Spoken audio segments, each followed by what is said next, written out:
Milton Pérez y Diana León.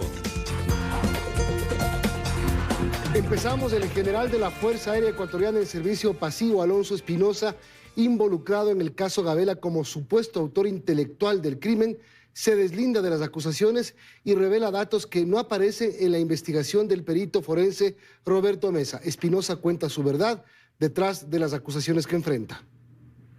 Si la muerte del general Gabela está relacionada a la compra de los DRU y Espinosa no tuvo nada que ver, ¿qué relación tiene Espinosa con la muerte del general Gabela? Ninguna. Ninguna. Y así marca distancia de una acusación grave que lo ubica como supuesto mentalizador del asesinato del excomandante de la FAE, Jorge Gabela.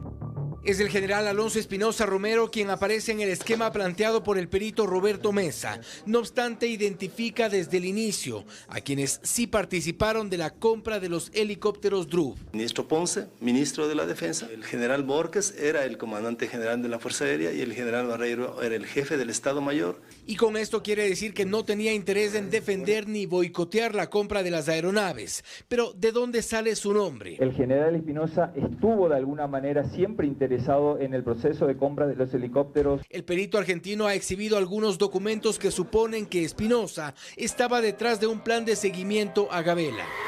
Todo ocurrió tras el accidente del primer helicóptero. Cae el helicóptero y automáticamente todo se alborota.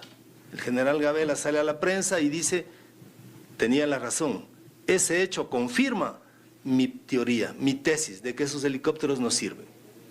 Se vuelve totalmente activo y empieza a sacar información. Sus frecuentes denuncias con documentos tomaron cuerpo en los medios y salpicaban al mando militar a cargo de la adquisición. Entonces entra Espinosa en la escena. Había que averiguar quién filtraba la información. Ocurrió en noviembre del 2009. Conocíamos que cierta información estaba saliendo a la prensa y que si él necesitaba la información, que nos la pida. Para nosotros una manera de verificar que no haya fuga de información. Y efectivamente, a partir de ahí, casi la información deja de fluir. Pero en la investigación del perito también aparece este documento titulado Plan de Seguimiento. Habla de actividades de contrainteligencia a Gabela. No tiene firma, pero al pie está el nombre de Espinosa. Pero este documento llegó a manos de Jorge Gabela a través de un correo electrónico a nombre de Maffer Colamarco, a quien al parecer no se le pidió una explicación. Si hay un elemento importante, investigar a Maffer Colamarco y decirle, oye, ¿de dónde sacaste? ¿Por qué hiciste? O sea, o quién te dio, o cómo se hizo. Pero eso no está. No obstante, lo más comprometedor para Espinosa sería el audio de la conversación entre Gabela y el coronel de inteligencia Roberto Vargas. Y allí se advierte un supuesto acoso al principal denunciante de esta polémica compra. La disposición que hay de parte del general Espinosa. Sí, para que me estén siguiendo. El general Espinosa lo único que hace es en su beneficio. Y a ustedes les utiliza el pase al miedo. Lo cierto es que en 2015, a través de una réplica en Diario El Comercio, Vargas negó haber tenido disposición alguna de seguir al general Jorge Gabela. Jamás estuve encargado de perseguir al general Gabela ni a ninguna persona. Lo dice el coronel Roberto Vargas. Y esto lo ha ratificado 2 veces en la Fiscalía, bajo juramento. Y si hay o no relación entre el crimen del general Gabela y la adquisición cuestionada de los helicópteros DRU, se sabrá cuando Fiscalía concluya la investigación. Si hubiera estado en capacidad de decidir la compra de los helicópteros, yo jamás hubiera comprado esos helicópteros.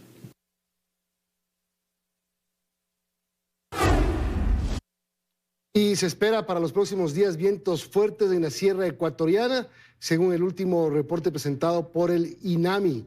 Valery Villalba nos cuenta más. Valery. Hola, ¿qué tal? Así es. El INAMI dio a conocer una nueva alerta, la número 35, en donde menciona que hasta este 22 de julio se registrarán ráfagas de viento en el callejón interandino. Un aumento considerable en la velocidad del viento que además afectaría a las provincias de Zamora Chinchipe y Morona Santiago, limitando con la sierra ecuatoriana. A continuación, en el siguiente reportaje les tenemos más detalles. Los fuertes vientos se deben, según menciona el INAMI, al incremento de la zona de estribación de la cordillera oriental, lo que ha generado que en su nueva alerta se indique que hasta este 22 de julio. De mayor afectación en sí es el callejón interandino, especialmente en las zonas de media y alta montaña. Que además las provincias de Zamora Chinchipe y Morona Santiago, en su límite con la sierra, también se verían afectadas con esta condición climatológica. Sin embargo, la tarde y noche de este lunes, en la zona de Monte Sinaí y Sociovivienda, esto en el noroeste de Guayaquil, se registraron de igual manera fuertes vientos, donde por lo menos 10 viviendas se vieron afectadas con el desprendimiento de sus techos. Menciona el Instituto de Meteorología e Hidrología que se trataría de un caso aislado, pero que no se descartan eventos similares con una menor intensidad. Especialmente en la costa también tenemos convergencia de viento, entonces el viento se vuelve un poco más fuerte en horas de la tarde. Con respecto a las lluvias, sí se mantiene una leve disminución en las provincias de Esmeraldas y Santo Domingo. Finalmente se indica que se mantienen en el constante monitoreo con el Comité ERFEN para determinar en su momento la intensidad de la llegada del fenómeno de El Niño a nuestro país.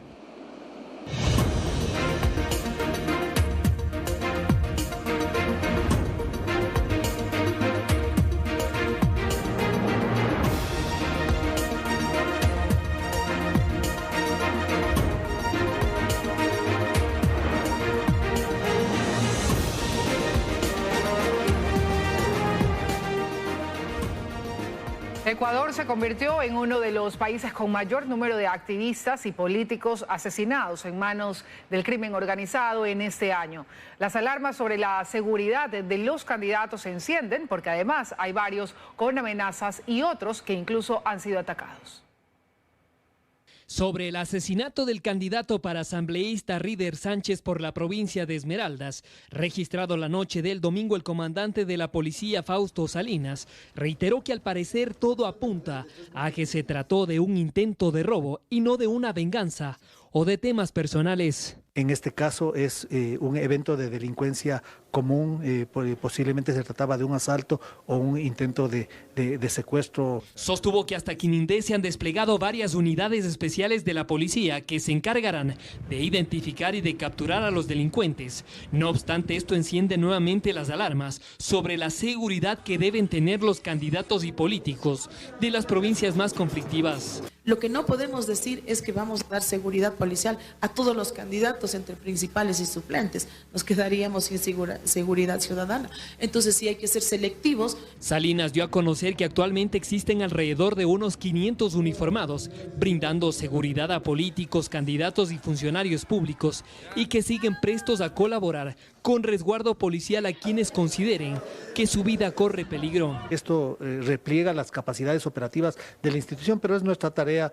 Ecuador se convierte en uno de los países con mayor número de activistas políticos asesinados en este 2023 en manos del crimen organizado. En la lista aparece el alcalde de Puerto López, Omar Menéndez, asesinado al estilo sicariato el 4 de febrero. También bajo la misma modalidad fue asesinado el candidato a alcalde de Salinas, Julio César Faracho, en el mes de enero, y hace menos de un mes fue atacado el concejal de Esmeraldas, Jairo Oyola. Hay varias motivaciones que se han presentado, algunas han sido por algunas relaciones sospechosas, candidatos en eventos anteriores con relaciones con grupos delincuenciales. Y es que además de los políticos asesinados, hay más de una docena que han recibido amenazas e incluso han sido atacados violentamente con armas de fuego. Logotipos que brillan a contraluz, papel con fibrillas especiales y un sistema químico son algunas de las seguridades que tendrán los documentos electorales. Autoridades del CNE explican que trabajan en todos los mecanismos para garantizar un proceso transparente. Técnicos del Consejo Nacional Electoral explicaron a representantes de medios de comunicación y de organizaciones políticas todos los filtros de seguridad con los que contarán los documentos electorales. Esto para que el proceso sea transparente, dicen. Todos los documentos electorales tendrán 3 niveles de seguridad. El primero es visual. Si los documentos se colocan a contraluz, se podrá evidenciar que cuentan con el logotipo del CNE. También el logotipo del encabezado cambia de color y al igual que el papel moneda, estos documentos contarán con fibrillas especiales. El momento que se pulsa este dispositivo y en cualquier papel, como vemos aquí, sale una lucita roja, No, en las actas de escrutinio sale la luz verde indicando de que es una acta legítima. En este proceso electoral habrá 4.300 recintos. De ellos, en 1.740 se ubicarán los puntos de escaneo. Esta acta escaneada viaja a través de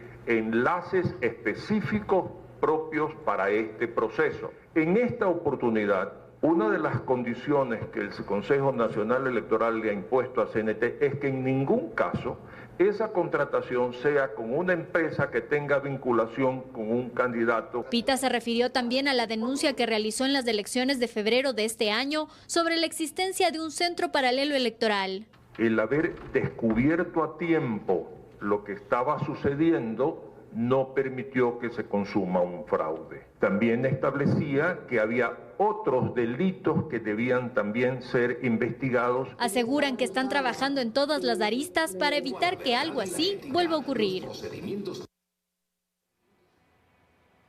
El perdón de las deudas en la banca pública es otro de los cuestionados ofrecimientos de campaña de algunos candidatos a la presidencia de la República. La última vez que el tema estuvo sobre la mesa fue en los diálogos con el sector indígena tras las violentas protestas de junio de 2022. De forma explícita al menos, no consta en los planes de trabajo que presentaron ante el Consejo Nacional Electoral, pero sí forma parte de los ofrecimientos de tarima. El perdón de las deudas en la banca pública vuelve a formar parte de las ofertas de campaña, aunque no se especifica deudas por qué monto, cuánto suman y otros detalles claves. Se ofrece así, sin más. Vamos a condonar las deudas del sector agrícola con Ban Ecuador.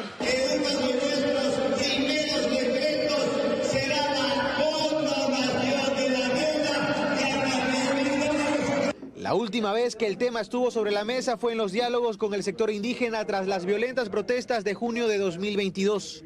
La pugna se centró en que colectivos demandaban que se aplique la Ley para el Desarrollo Económico y Sostenibilidad Fiscal, que abre la posibilidad de condonar deudas de hasta $10.000 en entidades financieras públicas. Aquello, se dijo desde el Ministerio de Finanzas, era imposible, pues pondría en riesgo, por ejemplo, la estabilidad de Ban Ecuador. No se puede permitir que se ponga en riesgo el patrimonio de una institución que al día de hoy sirve para sacar adelante a los emprendedores. Muchas de ellas ni siquiera pagaron la primera cuota y hoy pretendemos que se alivie, se resuelva, se borre y otra vez le demos crédito. Lo que sí se hizo fue condonar deudas de hasta $3.000.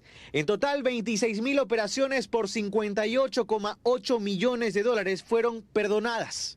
También se reestructuraron deudas por $226,4 millones. Y hasta marzo de 2023 se abrió la posibilidad de revisarlas con facilidades como extenderlas 10 años y contar con 3 años donde no se paguen capitales ni intereses. El especialista Sergio Toraza recuerda que aunque suene redundante, la banca pública maneja dinero público, que se pone en riesgo si se administra de forma irresponsable. Ha de ser cubierto o con impuestos, vía Estado, o por los propios clientes, pero no ya los actuales, sino los clientes futuros que trabajen con esa entidad financiera, que deberán pagar una mayor tasa precisamente para generar un superávit mayor que permita cubrir ese desfase. Sucede al calor de una nueva campaña electoral. Les tenemos más noticias. 3 muertos y 4 personas heridas deja un ataque armado registrado esta tarde en la Floresta, sur de Guayaquil. Entre los heridos se encontraría una mujer en estado de gestación. Un nuevo hecho violento mancha de sangre nuevamente las calles de la ciudad de Guayaquil. El ataque armado ocurrió pasado de las 4 de la tarde en el sector de la Floresta, sur de la urbe, mientras varios ciudadanos se encontraban libando en la vía pública. Habían llegado 3 sujetos afrodescendientes. Uno de ellos usaba un buzo de color blanco con gorra y los otros 2 sujetos afrodescendientes con camisetas negras. Y haciendo uso de armas de fuego impactan contra la humanidad de las personas. Existen 3 personas fallecidas, existen 4 personas heridas. Uno de los fallecidos presenta antecedentes penales por tráfico de drogas, asociación ilícita y robo, mientras que dentro de los heridos, uno registra 7 procesos. Entre robo, entre tentativa de asesinato, tráfico de sustancias sujetas a fiscalización.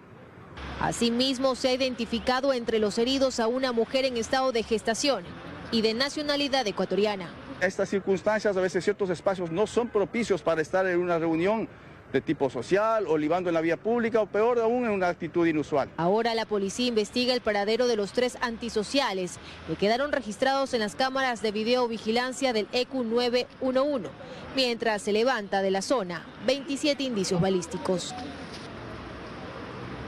El ministro del Interior, Juan Zapata, informó en su cuenta de Twitter que fue capturado el presunto asesino de Rider Sánchez, candidato a asambleísta baleado el domingo en Quinindé. Zapata dijo que el sospechoso fue apresado en Santo Domingo y ha sido entregado a la justicia. 500 vidas ha cobrado la delincuencia en el sector productivo, además de millonarias pérdidas. La Corporación de Gremios de Exportadores del Ecuador pide al presidente Guillermo Lasso que declare el estado de excepción en 5 provincias del país.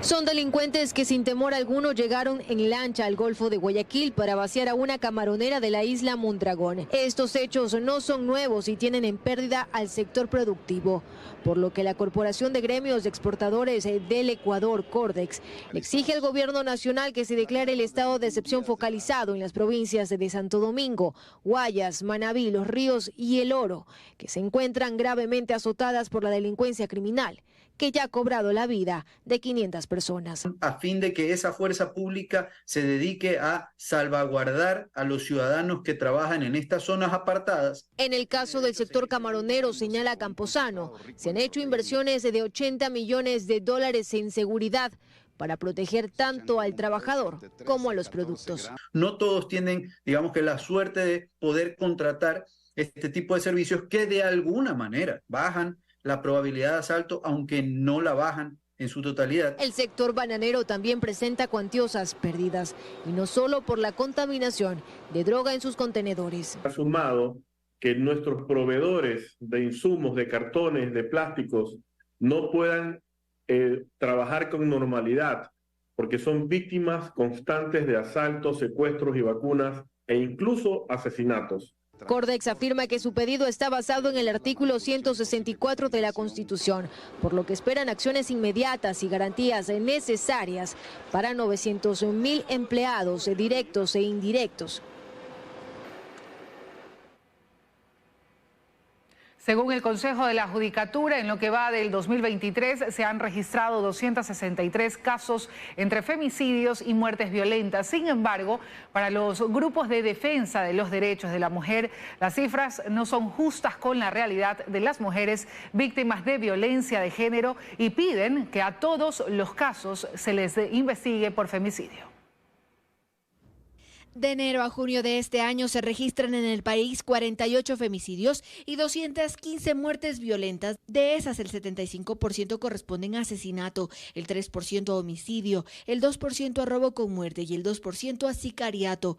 La provincia de Guayas es en donde más se registran estos hechos violentos contra mujeres. Esto según el Consejo de la Judicatura. Para Geraldine Guerra de la Fundación Aldea es importante que se publiquen estas cifras desde lo oficial. Sin embargo, difieren con las que como organización de la sociedad civil tienen. Tenemos ya registrados 169 casos, de los cuales 71 son femicidios, digamos tal como está estipulado, 90 femicidios en los sistemas criminales, que presentan otras connotaciones de peligrosidad frente a los contextos criminales que está viendo el país, pero que son femicidios porque los cuerpos de las mujeres están siendo usados como botines de guerra, de venganzas o matanzas entre bandas. Y además hay 8 transfemicidios, que tampoco los nombra el Estado. Por eso piden que todos los casos que se registran desde la Judicatura sean investigados por femicidio. Que si no, se dejan de lado un montón de casos, por ejemplo, violación con muerte, o por ejemplo, cuando hay el sicariato, entre comillas, pero que es orquestado por la pareja o expareja, también es un femicidio.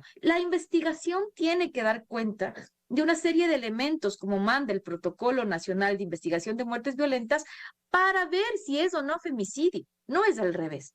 Aquí se hace al revés. Para esta abogada penalista experta en género, esto sí se puede hacer y además parte de una política con enfoque de género a la que están llamados quienes hacen justicia en el país. Debería investigarse, sí, todos como femicidio, pero no pueden catalogarse todos como femicidio hasta que tengamos el lineamiento probatorio. Para que esto llegue a pasar, debemos contar con un ente punitivo estatal también que tenga esta capacitación en perspectiva de género, que comprenda que las muertes violentas a las mujeres sí se dan por causas de género. Al momento de los casos que presenta la Judicatura, 247 ya están procesados, la mayoría en investigación previa y solo 6 en etapa de juicio.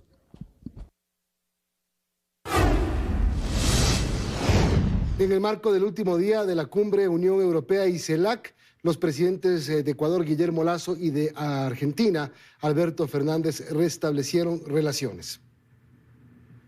Con honores fue recibido el presidente ecuatoriano en el Palacio Real de Bruselas, donde inició la jornada este martes con un encuentro con el rey Felipe de Bélgica, con quien trató 3 temas de interés. Comenté con él el canje de deuda por conservación y tuve la oportunidad de invitarlo a las Galápagos. Tras este encuentro, junto con otros líderes de países de América Latina y el Caribe y de los países europeos, participó en la sesión plenaria de la cumbre Unión Europea-CELAC.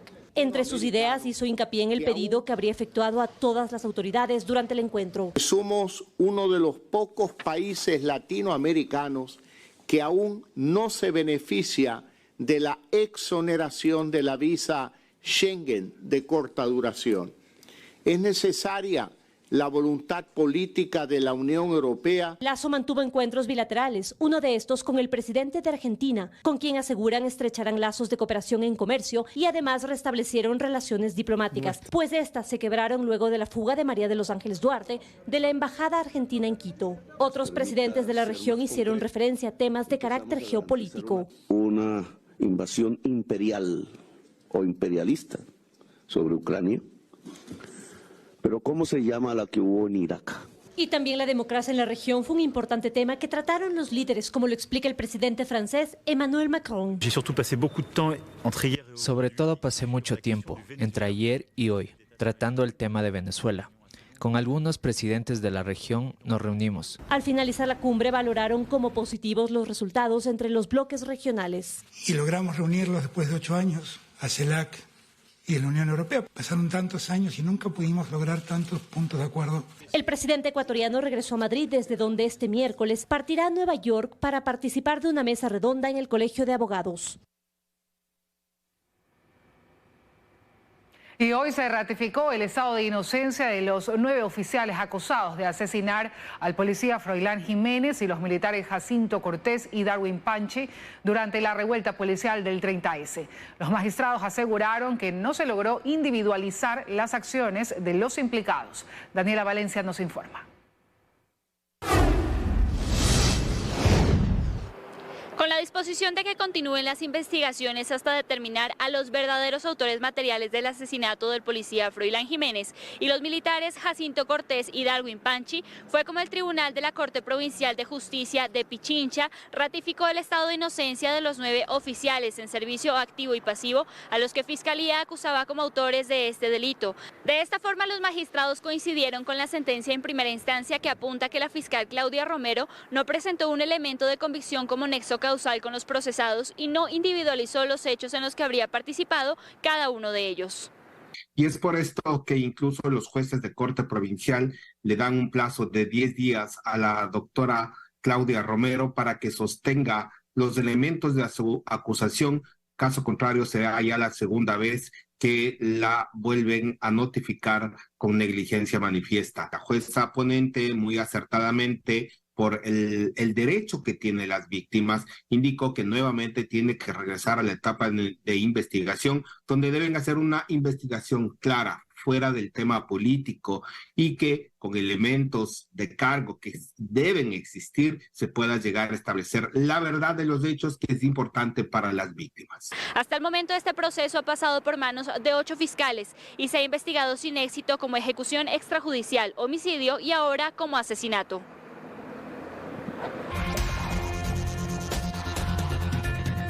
Seguimos. El Instituto Ecuatoriano de Seguridad Social ha pagado en una década más de 7.000 millones de dólares solo a prestadores privados externos de salud. Esta cifra millonaria no ha ayudado a solucionar la falta de atención que sufren los afiliados.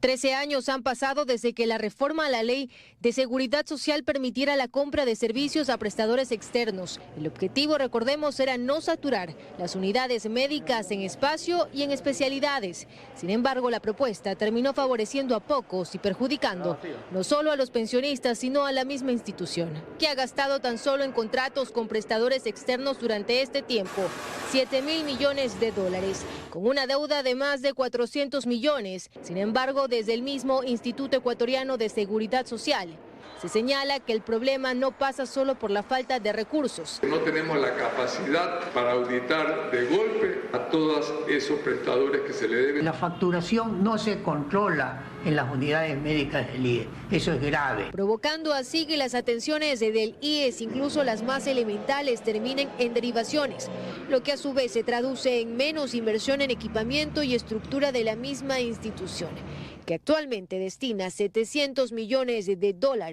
a servidores de salud. Uno ya no ve ni siquiera muchas veces la mística que tenía antes el médico. El frágil control en este tema ha llevado que tan solo en el 2021 se presentaran 58 denuncias a la Fiscalía, que tienen relación con coimas de proveedores a funcionarios para adjudicar contratos que ocasionaron un perjuicio de $4 millones. En estas malas prácticas también se incluye la compra de medicamentos. La institución ha suspendido más de 70 contratos con supuestos sobreprecios y separado a un centenar de funcionarios, unos que continúan con procesos abiertos, mientras que otros, la justicia le ha sonreído. Desde hace 13 días el portal web de Diario El Comercio no publica información actualizada. Los trabajadores retornaron a la protesta de brazos caídos debido a que no les pagan los sueldos desde hace 4 meses. Ex trabajadores y jubilados del diario también reclaman sus haberes pendientes. Este es el portal web de noticias de Diario El Comercio. La información en esta página fue actualizada por última vez hace 13 días, el 5 de julio sobre las 2 de la tarde. A partir de allí no han realizado ninguna actualización. Esto debido a que los trabajadores que todavía quedan en el diario están nuevamente en una huelga de brazos caídos, pues la empresa les adeuda ya 4 meses de sueldo. En la misma fecha de la última publicación del rotativo digital, fue despedido un último grupo de 100 empleados, con lo que son ya más de 200 los que están fuera y esperan el pago de sus liquidaciones. Sabemos que no les han pagado ya 4 meses de sueldo otra vez. Nosotros estamos sin pagos 9 meses, las liquidaciones y las jubilaciones patronales. Marcela Torres es parte del primer grupo de colaboradores que despidió el diario. Trabajó ahí por 21 años. Cuenta que en la audiencia de mediación con los directivos se les dijo que el pago de su liquidación se le haría en un plazo de 2 años. Hasta ahora le han pagado solo 12 meses y no ha vuelto a recibir un abono más. Nosotros hicimos las actas de mediación para tener un respaldo y que con eso nos paguen. Tú llamas a la empresa o le contactas a la persona de recursos humanos y ella lo único que dice es que no tienen ninguna fecha de pago y que no tienen, o sea, no nos dan esperanza de nada. Este es el relato de la mayoría de extrabajadores, quienes aseguran que a más de sus haberes pendientes, el diario no ha pagado sus obligaciones con el Seguro Social y mucho menos las jubilaciones a quienes ya cumplieron con los años de ley y se retiraron. Lastimosamente, con 4 meses de sueldo ya era imposible poder nosotros correr con esos gastos que en muchas ocasiones también para los compañeros de la matriz o de otras regionales, incluso incurría también ya en la movilización. Compañeros tenían que salir en bus de casa o pagar taxis y ya era imposible por la falta de pago. Intentamos obtener una postura por parte de los directivos de Diario El Comercio, pero no hemos obtenido ninguna respuesta. 90 días más tendrán que esperar los habitantes de las zonas afectadas por el colapso del puente sobre el río Blanco, esto en el kilómetro 166 de la vía Calacalí-La Independencia al noroccidente de Pichincha. Los moradores continúan cruzando el río en lanchas o canoas. El plazo para la colocación del puente Delta en el kilómetro 166 de la vía Calacalí continúa incrementando. Y pese a que se había anunciado que a finales de julio del presente año ya estaría instalado en el sitio, no será así. Ese puente Delta debe estar funcionando más o menos en los próximos 90 días. Pero dijeron julio, ¿qué pasó? No. ¿Quién dijo julio? El presidente de la República y el ministro Darío Herrera. Bueno, mire usted. Las cosas se hacen cuando se tienen que hacer. Es decir, el puente estaría instalado en el mes de octubre de 2023, pero la pregunta que ronda en los ciudadanos es, ¿por qué no avanza la construcción del puente? Pese a que el presidente Guillermo Lasso manifestó que era un proyecto prioritario, el Ministerio de Transporte y Obras Públicas aún no firma el contrato para adjudicar dicha obra. Porque la demora es por el contrato. Y un contrato que no es ni mayor cantidad de dinero. La base específica del contrato está por $1.285.000, que está el dinero. Pero un llamado al ministro, sinceramente, que Santo Domingo existe y que se tome en cuenta en nuestras obras que son prioritarias. Ellos deben entender, aquellos que están en estos procesos, que esto es inmediato, que no deben mandar procesos abajo porque le falta una coma, un punto, sino que la ciudadanía necesita ya esta acción urgente de tener este puente aquí. Por su parte, el Cuerpo de Ingenieros del Ejército avanza con el cronograma interno. La primera fase del preensamblaje se encuentra al 70%, mientras que la segunda inició este lunes con obras civiles. El tema de la cimentación para posteriormente colocar la celosía y como tercera fase el lanzamiento. Se va a elevar el tema del puente aproximadamente 2 metros para evitar la crecida del río como sucedió con el anterior puente. Y adicional a eso tenemos estructuras en cada estribo tipo celosía para que tenga la seguridad del caso del puente.